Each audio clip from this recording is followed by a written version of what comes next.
Hi students, and welcome to today's live IELTS class. My name is Adrian and I'm streaming to you from Central Europe. I hope everybody is having a fantastic week so far and looking forward to being productive and successful in your studies and in life. Hi Gozal, hi Aslidin, Dostornbeck, Black Pink Blink. Good to see many students in the class. It's fantastic to have you here with me and ready to study for the IELTS speaking section. We will be focusing on part 1 of the speaking section with some practice and strategy, and we're going to discuss on what you need to really pay attention to start with a band 9 in the IELTS. I saw a couple of our members in the class as well. It's fantastic to have you here with me. Students, as usual, this lesson is presented to you by aehelp.com. For academic IELTS success, definitely visit us there. And for the general IELTS, visit us at IELTShelp.com. That's generalieltshelp.com. On both of our websites, we have lots and lots of materials, videos, original exams, and professionals ready to help you with all sections of the IELTS. We are one of the most successful IELTS training companies in the world. So it's good to visit us. This is a speaking class, everyone, so make sure to speak and repeat. Okay, it's very important. It's great that you're using the chat and you're expressing yourself. When you type answers, comments into the chat, say them as well. So use your English, say them as well. Hi, Byron. Hi, Elite. Nice to see our members in the class with us. I'm just going to show you our websites and where you can practice speaking for free. So this is the academic website here at aehelp.com. It's the blue background. Click that big red button to join our premium package. This is our general IELTS website. We separate the two. We're one of the only companies that separates academic and general into two websites. We feel that this is a good idea. It's different purpose, different market. Click that red button to join the premium package there. Hi, Jatinder, Priyanka, welcome aboard. All right, everyone. So I'll show you where you can study or find some speaking partners for the IELTS and practice for free. Okay. So you can try our website for free by clicking the green Try Demo button. And then you can click this My Student account once you have an account, of course. And then you'll have this My Student account. And then when you're in your My Student account, you have access to a lot of materials. There's our QR code for the mobile app as well. You can just aim your camera at that QR code and get the mobile app also. And then there's this Student Partner Speaking. And when you click on that Student Partner Speaking, you'll get directed to this page here. And this is our speaking page. And you'll always find 2, 5, 10 more students here waiting for someone to join a chat with them. So somebody just exited. Here's George. George is waiting for somebody to audio or video chat, or you can text George and then start chatting with George. And there's always someone in there. Sajita just joined up. And you also have questions. You can click on these and get some questions for the speaking question section. And that's absolutely free, and you can use that on both the academic and the general website. Okay, and it's totally free. So make sure to do that. Practice with other students. So I can teach you a lot of different strategies, but at the end of the day, as the saying goes, practice makes perfect. And everybody needs to do that, including even native speakers of a language should practice higher and higher level communication. Okay, if you ever have questions, students, by all means, send me an email. I welcome it. Adrian@aehelp.com. Just send me an email there, and I will respond in due time. We have a full week of live classes ahead of us. Today we have this speaking part 1 class.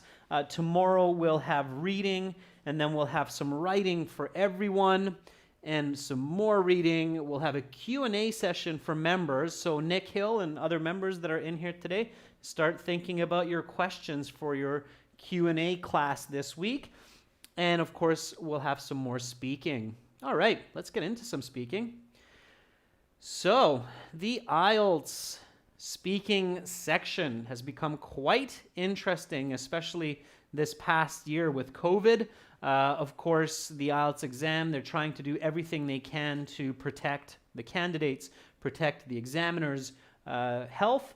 So you have the face-to-face interview in some places.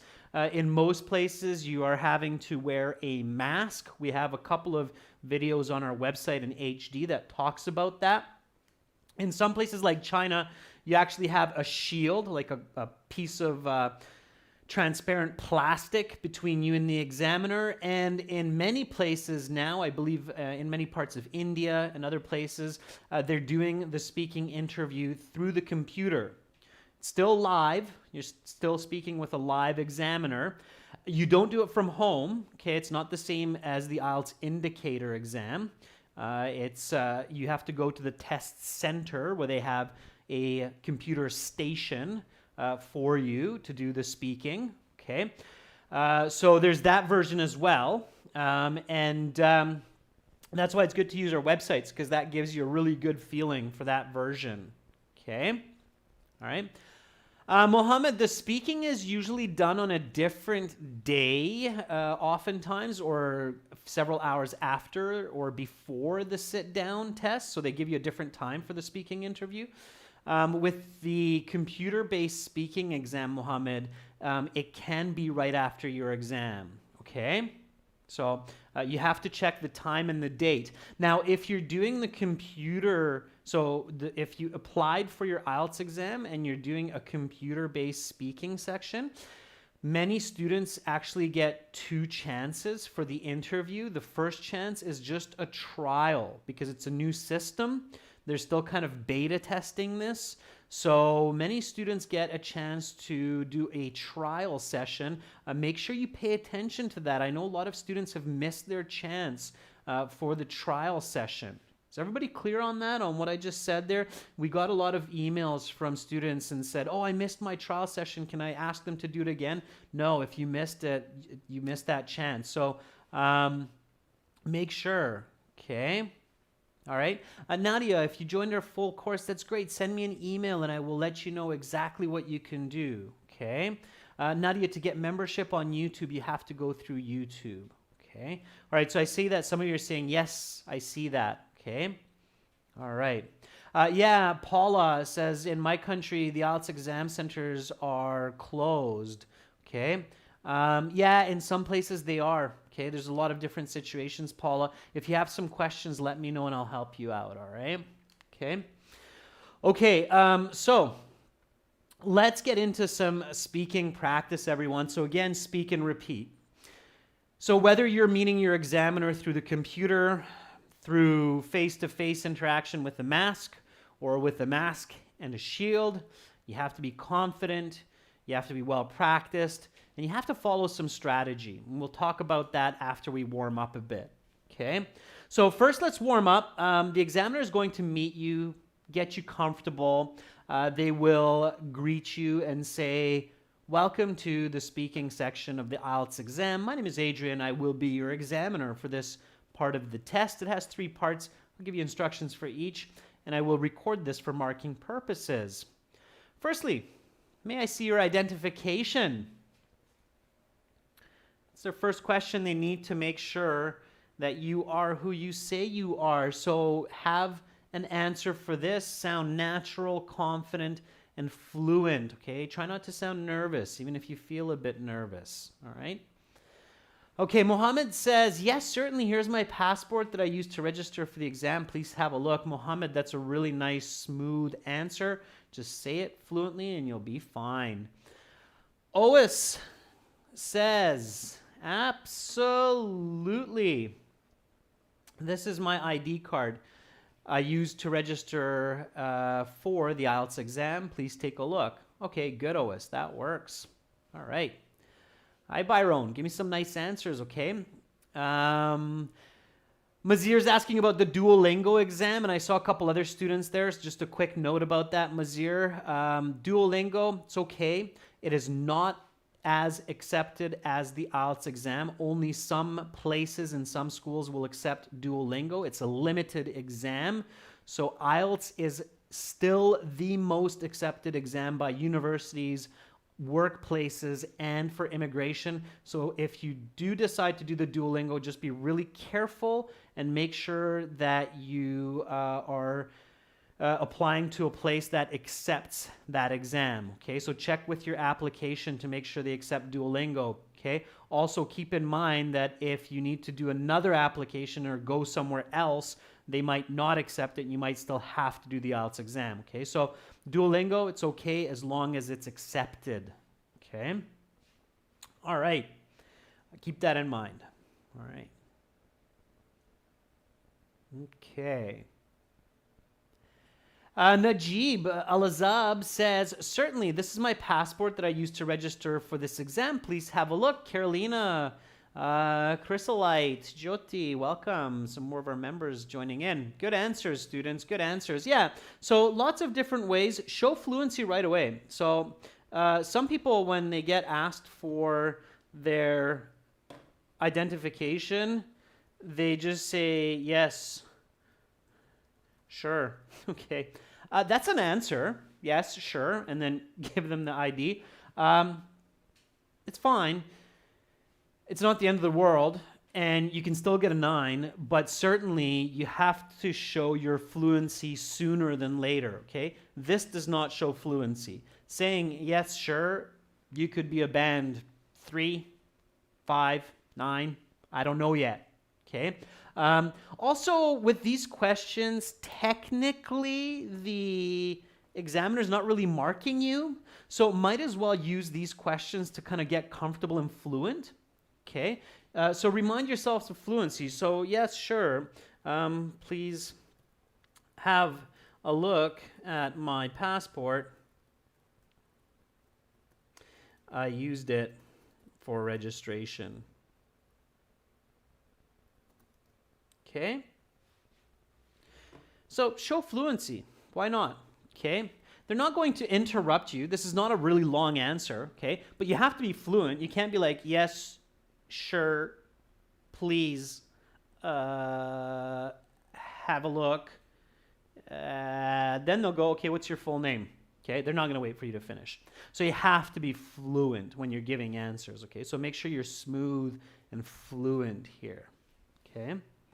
All right, and then while they have your passport, or because of COVID, sometimes they don't take your passport, you're just holding your passport open, and they're just looking at it, okay?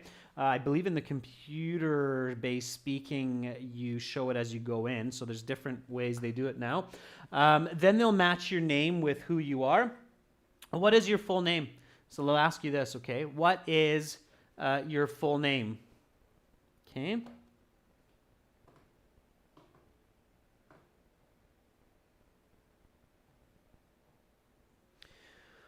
What is your full name?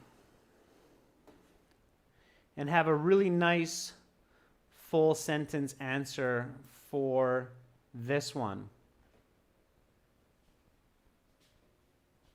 Okay. Nick Hill says, my given name is Nick Hill and my family name is Past. Please just call me Nick Hill. Okay, that works. It's good. Maksad Bek says, my full name is Baksudrov Maksad Bek. And what should I call you, Maksad Bek? So if you, as soon as you give your full name, if you don't tell the examiner what to call you, that's usually their next question is they'll say, and what should I call you? Because people have nicknames, people use short versions of their names. They want you to be comfortable. They want to call you by the name that makes you feel comfortable. So the examiners are trained to ask you this question, what should I call you? Okay, and it's a polite question, of course, as well. So Janil says, my given name is Janil and my surname is Gabani. Please just call me Jay for short. That works, Janil. Sure. Often people will abbreviate their names with the first letter of their given name. Okay. Fennel says, my given name is Fennel and my family name is Tamakuala. So just please address me as Fennel. You may address me, Fennel is okay. Usually it depends where you are, but in many English-speaking cultures, when you say you may address me as, it's usually when we're in a higher position, okay? So if I have a new employee and I say, my name is Adrian Benedek, you may address me as Mr. Benedek, okay? So when we're on equal positions or perhaps a lower position like student examiner or employee employer, then we'll say, please call me or please address me as, okay? It's common practice. All right. Yeah, so those are some good answers, students. Let's keep moving along here. So what is your full name? My given names are Thomas David, and my surname is McKinley. Please just call me Tom for short. Okay, so Tom, short for Thomas. If my passport is showing Thomas David McKinley, then I have to give all of my names, including my middle name. It's a good idea. And again, with nice fluency. So what is your full name? My given names are Thomas David, and my surname is McKinley. Please just call me Tom for short. Okay, nice fluency, right away. And then the examiner will likely ask you a couple more questions to get you feeling comfortable. So again, show fluency here. And remember, they want you to be confident. They want you to be comfortable. They don't want you to be scared, okay? When candidates feel scared and nervous, even when the examiners don't show it, it's uncomfortable for them too, okay? Just hopefully this will help you to be confident by thinking about the examiner. So the examiner feels more comfortable and at ease when they feel that you're confident and at ease. Empathy is a good idea. I've never really talked too much about this, but empathizing with the examiner is kind of a good way to be confident also. Just imagine if you're the examiner and you have 20, 30 people come in for an interview from morning until late afternoon, evening, and 15 of them are just so nervous, they're sweating, and think about how you would feel as the examiner. It would be kind of like, geez, I feel terrible. It's like I'm torturing these poor people. So they want you to be comfortable and confident, okay? So think about as if you were the examiner, how difficult it would be to deal with really nervous people all day, okay? So that's kind of a tip, and let me digress on that tip a little bit. Okay, so tip, empathize with your examiner. They don't want to torture you, okay? They want you to be calm and confident. It's difficult for the examiner to ask questions from a dozen or more nervous people each day. Okay? So I know it's kind of a strange thing to say maybe, but if you think about it that way, hopefully you'll be like, yeah, okay, I want this examiner to feel comfortable too, so I'm going to try to be a little bit more confident and calm while I'm talking to them. Okay? All right, everybody got that? Everybody kind of feeling that empathy? Okay, empathy means to feel what the other person's feeling. Everybody's kind of feeling that empathy, yeah? Okay. All right, so the examiner will ask you a question like, why are you taking the IELTS? Okay, and I see a lot of you are looking for that. Yeah, thank you for that. Vishmay says, isn't it torture? Like torture? Yeah. Thank you for that. Yeah, torture. Okay. Yeah, good correction. So why are you taking the IELTS? I see lots of nice answers. Global Peace Channel says, well, as I plan to study my master's in engineering at the University of Toronto and achieve my future goals, I'm practicing IELTS. Global Peace, not bad. Careful with your grammar, okay? Un says, well, I'm sitting this exam in order to get free entrance to my favorite university, HUCN in Hanoi, without having to take the national entrance exam. Besides that, I want to test my English communication for my future career. Un, very good, okay? Un, use the progressive continuous form. If I'm sitting in the IELTS exam right now, then I'm doing the exam right now. So I'm using the ing. I'm sitting the IELTS exam right now in order to get a scholarship to my favorite university. Free entrance is okay. On a more specific vocabulary that's better in the context of free education is a full scholarship. Okay, if you're studying under the support of government or some other agency, then and it's 100% free, then it's a full scholarship. If it's only half, like you have to pay a little bit, then it's a partial scholarship. Now this is for everyone, so I'm correcting Un, but this is for everyone. When I make corrections, please speak and repeat, okay? Full scholarship, partial scholarship. I'm studying IELTS to get a full scholarship for my favorite university, HUCN, in Hanoi. As long as I can get a band 7.5 or higher, I meet one of the requirements of this scholarship. Okay? All right, it's a good answer. It's some good information. All right. Prab Noor says, I'm taking the IELTS because it's the only way and the easiest way to go abroad to study. And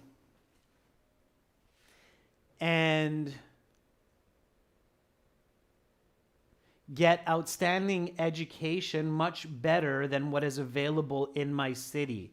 Okay, Prab, the beginning is okay. You get into some more complex ideas in the second half of your answer. This is Prab Noor.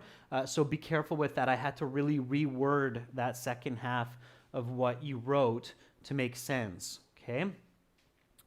Fat El Rahman says, well, I'm taking the IELTS exam because I'm planning to study my master's degree in jurisprudence and to enhance my English knowledge. Yeah. Fat, law abroad, okay, or legal studies. It's also called legal studies. It's okay. If you want to be really technical, jurisprudence. Okay, it's the specific noun for a law degree. All right, jurisprudence. Okay, so I'm both planning to study abroad at the University of Victoria in British Columbia, Canada, and I want to prove my outstanding level of English. So I'm doing this exam and hoping to get a band 8 or higher, or 9, since there's only really one way to go there. All right, so as an alumni of the University of Victoria, I have to throw it out there for all of my alumni graduates. Here we go. Repeat after me. Why are you taking IELTS? I'm both planning to study abroad at the University of Victoria in British Columbia, Canada, and I want to prove my outstanding level of English, so I'm doing this exam and hoping to get a band 8 or 9. Fantastic. Okay, confidence. Now I'm using a correlative conjunction, both and. Correlative conjunctions, both and, neither nor, either or, whether or, not only but also. These are powerful, okay, powerful conjunctions. Use them. Use them. If you're not familiar with them, they're called correlative conjunctions, okay? and they're very, very useful to improve your band scores. So use correlative conjunctions to improve your band scores in both speaking and writing as well, okay? Improve your scores. Okay, so make sure to do that. If you're not familiar with correlative conjunctions, there's a lot more on our websites about these in the writing and speaking sections of our course. And of course, you can just Google it and find out lots more also. Okay, let's get to our next warm-up question. And after this question of why are you taking the IELTS, they might ask you something like, what will you do tomorrow? Seems like a simple question, but they're looking for that future tense or that future participle will.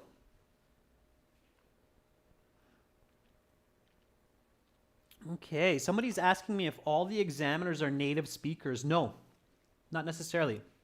Most of the examiners are native speakers. Some of them are not. Some of them are just very, very high level English users like band 8.5 or 9. Okay? So not all of them are native speakers, and you can have native English, British, Canadian, American, different accents, okay? So be ready for that. New Zealand, depending on where you're taking the exam. All right. Excuse me. Okay, so here we go. Nikhil says, well, after working so hard for my exam tomorrow, I will be, not would be, I'll be relaxing with my friends and hanging out with them. Besides that, I'll invest some time into reading some books. Okay? Sure. Nikhil, careful with your tens. So remember what I said. This question is already kind of testing your ability to speak about the future using going to and will. Okay? So as soon as you hear this will, you're thinking going to and will. Bandita Singh says, tomorrow I'm going to study and play with friends. Okay, Bandita, good start. Low fluency. What are you going to study? What are you going to play? Okay, so tomorrow I'm going to study some more English, review my notes, reflect on my performance in the exam, and then I'm planning to play some cricket with my friends for a couple hours just to relax and get some exercise and fresh air. Bandita, that's fluency. Okay, you got to show fluency, right? Kawal Basatia says, tomorrow I won't be doing anything special. I'll start my day as usual, waking up around 6 o'clock. Then I'll freshen up. And then I'll help my mom do the chores. Okay, Kawal, notice all of my use of will. Tomorrow, I won't be doing anything special. Won't be, right? The negative future. Okay? Tomorrow, nothing is special. Awkward grammar when talking about the future. So be really, really careful. Paula, our member, says, tomorrow I'm going to work at 7 a.m. Because that's my daily schedule from Monday to Friday. Okay, Paula, a little bit more, all right? That's very vague. You want more. So far so good, Paula, but you're not pushing your band score high enough, all right? Okay, so what will you do tomorrow? Tomorrow, I won't be doing anything too strenuous because I'll be exhausted from this exam. So I'm going to just relax, go for a walk, get some fresh air, and likely I'll hang out with some friends and watch a movie. All right. So when you have the question showing you some kind of grammar like will, really start using that grammar as often as you can. So show grammar, okay? The questions in IELTS are designed with different types of grammar in mind: present perfect, future, conditional, passive, active.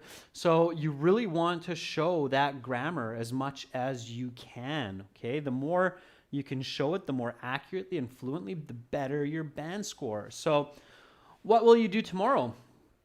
Tomorrow, I won't be doing anything too strenuous because I'll be exhausted from this exam. So I'm going to just relax, go for a walk, get some fresh air, and likely I'll hang out with some friends and watch a movie.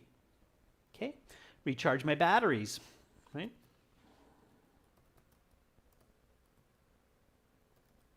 I know many people like using that phrase, and this is a good place to do that. All right, so here's another tip. As soon as you identify the grammar of the question, and in this case you have future participle will, okay, then you must reflect that grammar a couple of times in your response to push your band scores higher. Okay, that's what you want to do.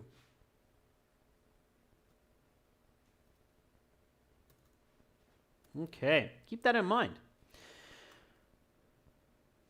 And I hope everybody is repeating. Again, make sure you speak and repeat. So this is practice, right? You're speaking and repeating. Okay, here we go. So you're doing a fantastic job. You're feeling calm and confident now. The examiner's feeling a bit better now too, because they can feel that you've calmed down and you're focused and you're not sweating bullets. You're not really nervous. And then the examiner says, let's talk about restaurants. Let's talk a little bit about restaurants. How often do you go to a restaurant? Give me a nice full sentence answer for that one. So, how often do you go to a restaurant? Nice full sentence answer. Okay. For Dobbs says, I frequently go out as I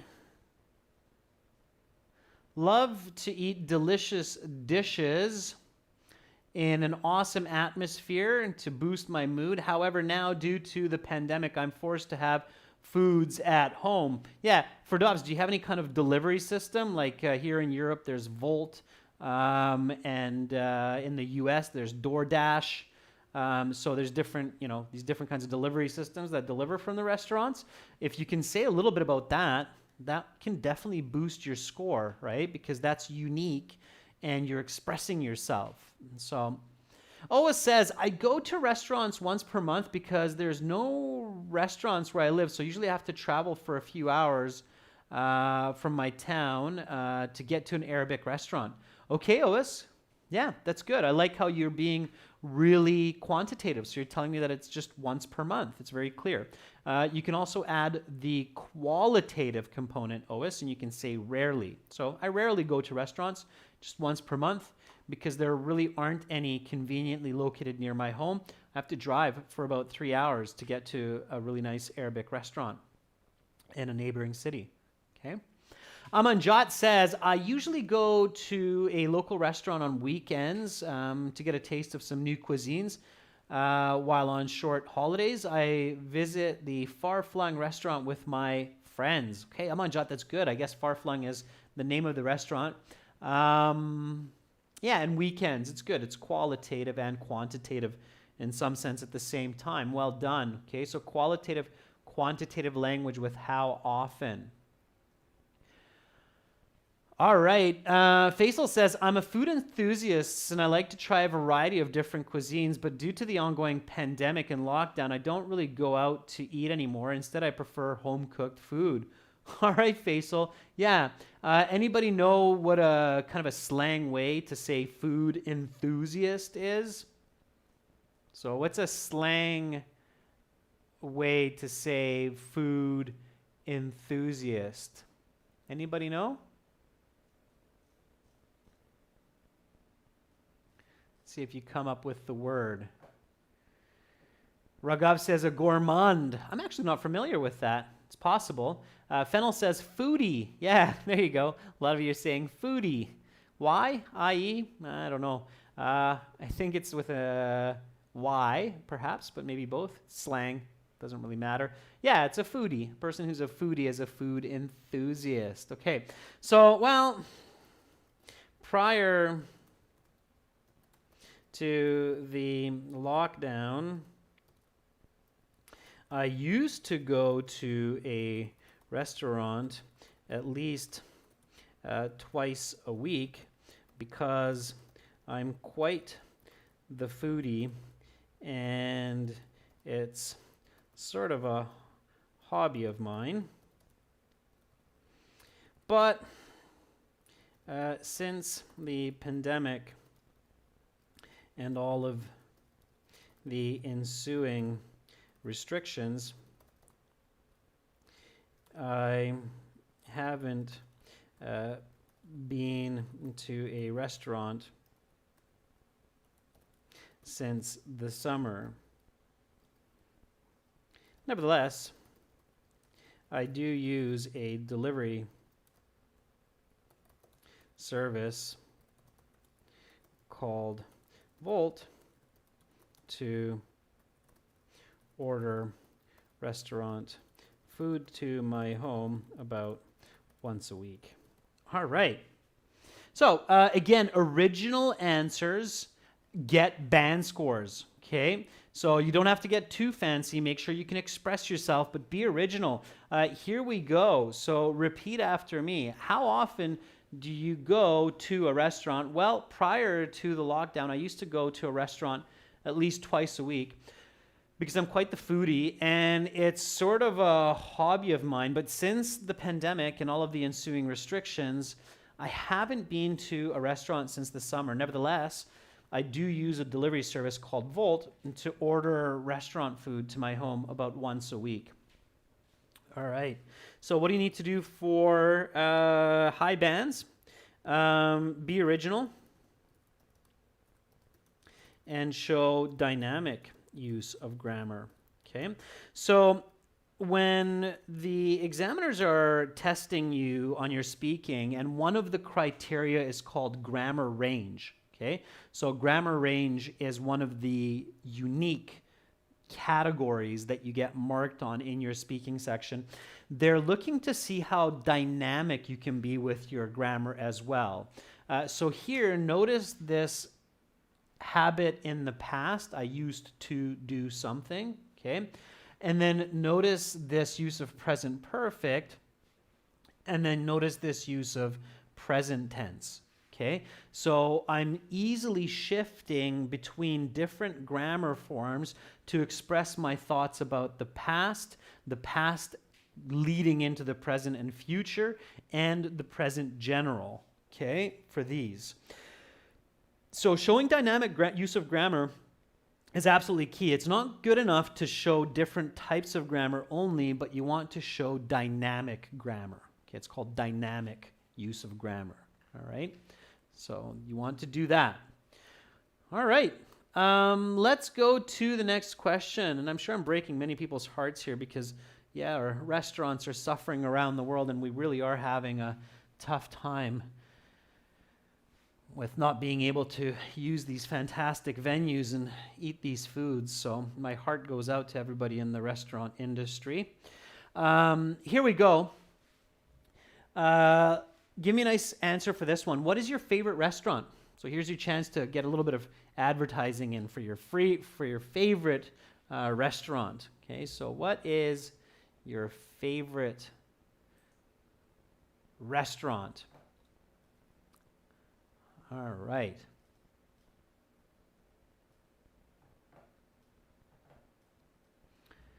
So for Dov says, my number one restaurant is the nearest Italian place, as I can always find awesome food there with different recipes, and they're not as expensive. I mean, they're quite affordable for the majority of people. For Dov, what's the name of that Italian restaurant?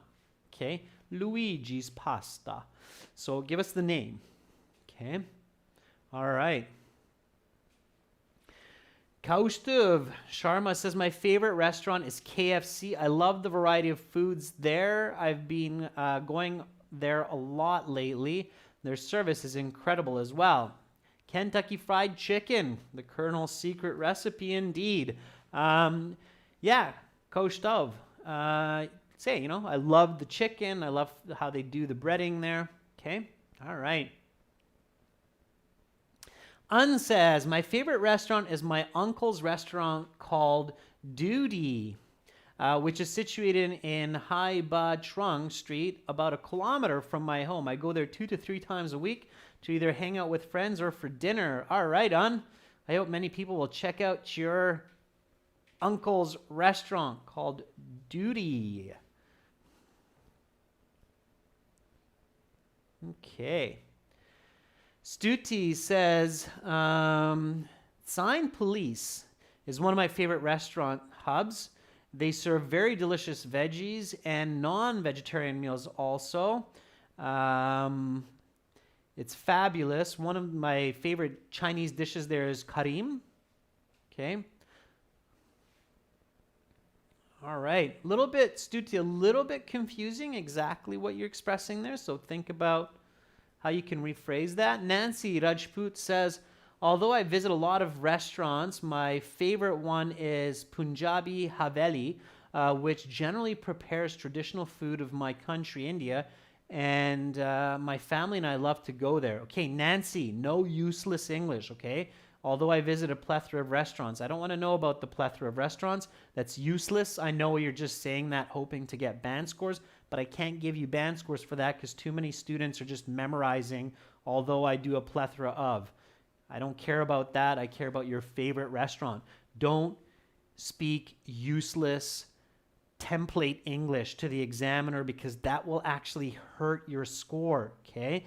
And one of the really painful situations for me is when I'm examining a student who is clearly a band 8 and I have to give them a 7.5 because they're using these template kind of phrases like I go to a plethora of, and I'm like, don't do that. I can't. I have to take band scores from you because you're not actually showing me English. You're just showing me what you memorized from the internet. Okay, so be original. That's what I said in the last part, right? Be original. I go to a plethora of restaurants is not original. All right. And I'm not asking you for that. I don't ask you how many restaurants you go to. I'm asking you what's your favorite restaurant. Okay, Mazoon says, my favorite restaurant is called Chili's. I usually go there. I especially love the honey chicken recipe, which is served with ranch sauce. They make it so much more delicious than anywhere else. Mazoon, I love that answer. That's fantastic. So Mazoon is telling me exactly what the favorite restaurant is, telling me what they love about that favorite restaurant and why they love that favorite restaurant. So that's exactly what I'm looking for, okay? What is the place? Why do you love it? Give me details. Sound original. All right. Raghavinder Goat, please stop spamming. It's annoying. It hurts my eyes to see all those red play buttons. Okay. All right. Akash says, let's see, where was Akash? Akash says, my favorite restaurant is Chick-fil, a restaurant. This is the first American dominating food chicken restaurant with fully fresh recipes. Okay, Akash, a little bit more clarity, a little bit more fluency. Nadia says, my favorite restaurant is Bamboo Food, where I eat different kinds of foods like continental, Chinese, Italian food like shashlik stick, sizzling are my most favorites. Okay, Nadia, that's good. You're on the right track. Don't get lost in too many ideas as well. Careful with that, okay? Hadi says, my favorite restaurant is a small neighborhood spot. It has relatively a small menu that changes seasonally. The theme is sort of organic, so the food is always fresh and well prepared. I love those types of restaurants, Hadith. Give a little bit more explanation. Okay, so my favorite place to go out to eat is called Blue Fox. It is a breakfast restaurant in downtown Victoria, and they serve the most amazing eggs Benedict.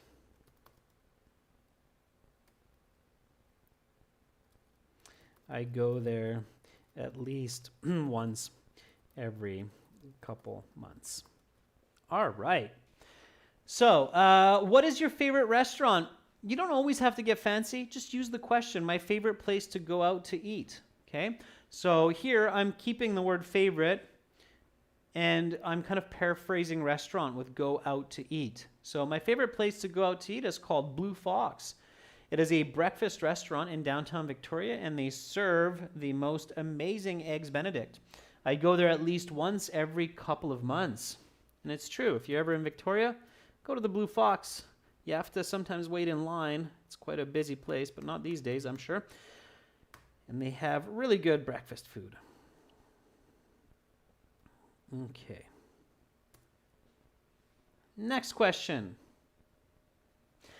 When do you like going to restaurants? Okay, so fairly easy questions for part one, but again, you have to show your fluency. Even if the question's easy, you have to show fluency. Janelle, the name of the food is Eggs Benedict. Okay, if you type that into Google, you'll see what I'm talking about.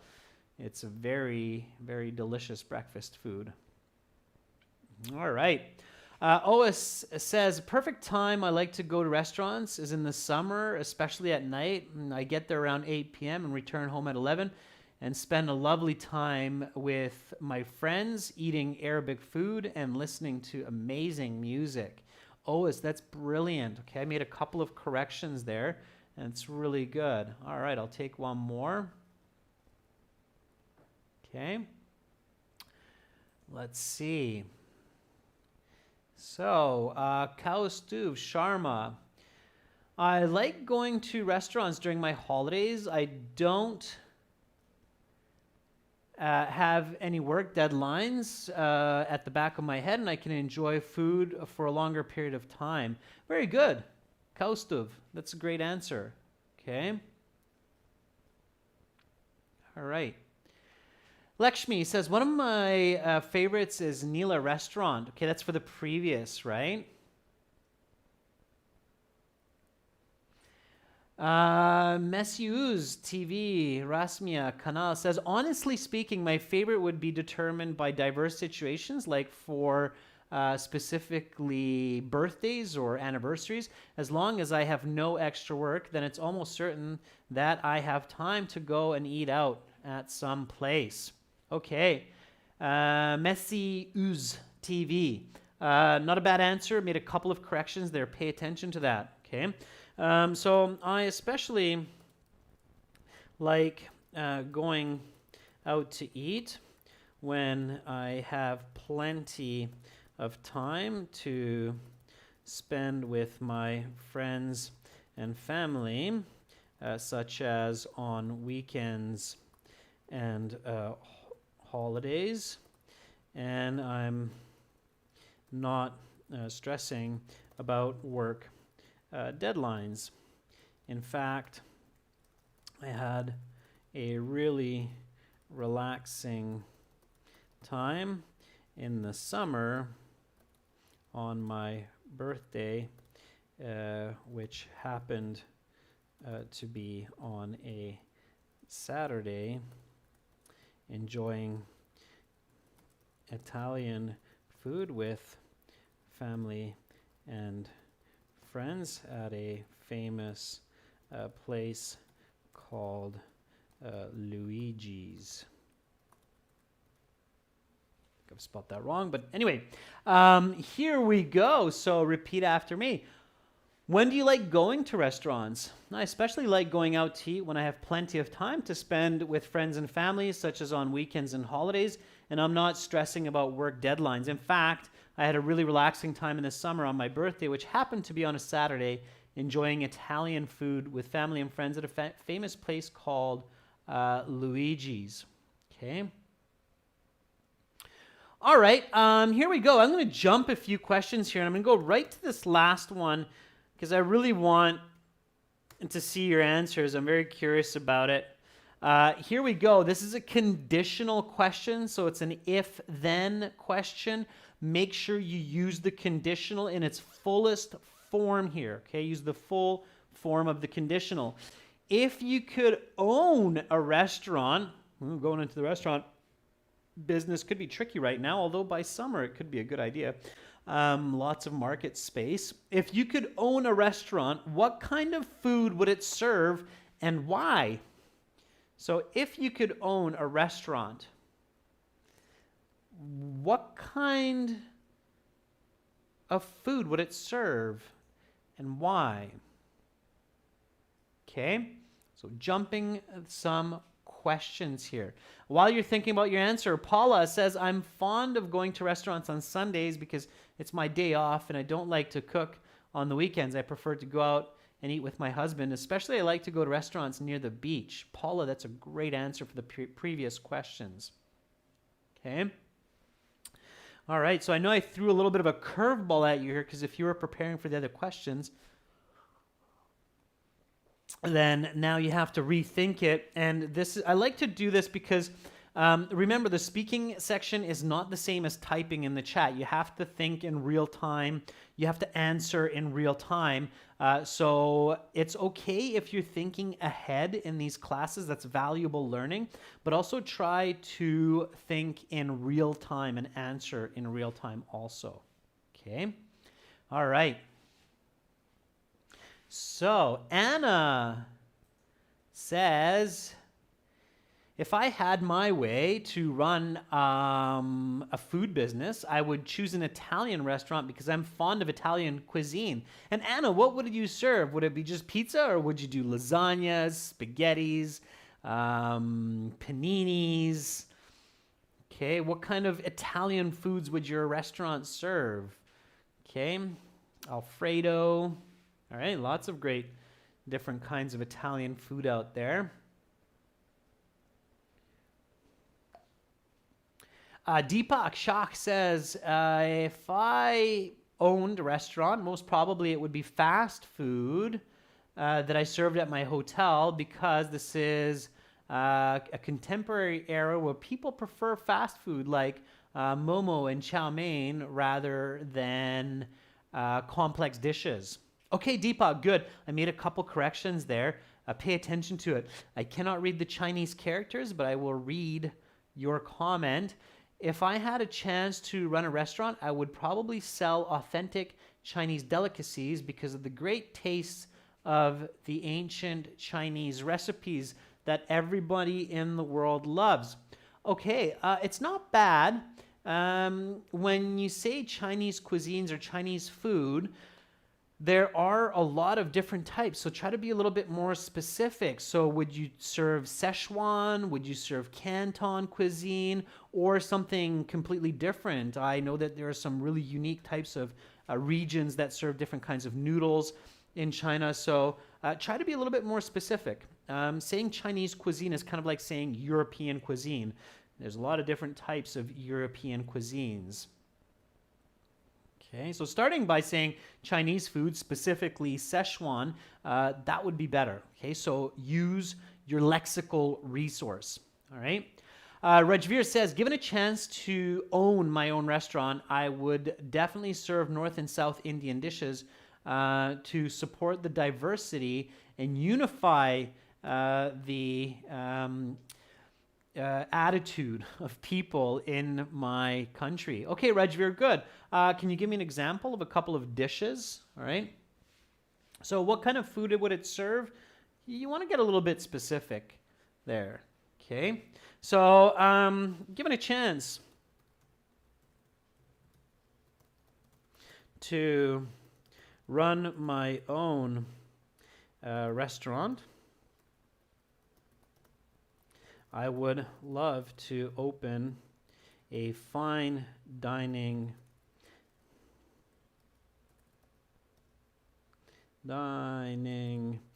Japanese establishment that would serve not only sushi, but also ramen and other famous Japanese dishes.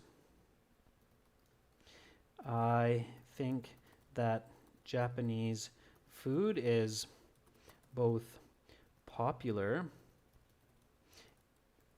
and healthy. So it would be profitable and a place I could be proud to call my own. All right. So here is my answer. Again, repeat after me. Speaking, notice all of the grammar, correlative conjunctions, vocabulary here. If you could own a restaurant, what kind of food would it serve? Given a chance to run my own restaurant, I would love to open a fine dining Japanese establishment that would serve not only sushi, but also ramen and other famous Japanese dishes. I think that Japanese food is both popular and healthy, so it would be profitable and a place I could be proud to call my own. All right, and that's true. I probably would open a Japanese restaurant for those reasons. Okay, everyone, here's a few questions that we missed. Do you prefer to eat in restaurants or at home? Do you like fast food restaurants? Why or why not? How have restaurant services changed in the past 20 years? You can try those questions on your own, or you can try it with speaking partners on our website. Remember what I said at the beginning of this class, that you can find speaking partners around the world and do video, audio chat on our websites, aehelp.com, glshelp.com. You just need to create an account, okay? It's worth it. Okay, everyone. So if you like this lesson, you can visit our websites, aehelp.com and glshelp.com. You can click this big red button, or this one, to join the premium package. For the general IELTS, same idea, green background, glshelp.com. Click right there. You're very welcome, Paula, Rashika, Nikhil. Good to see our members.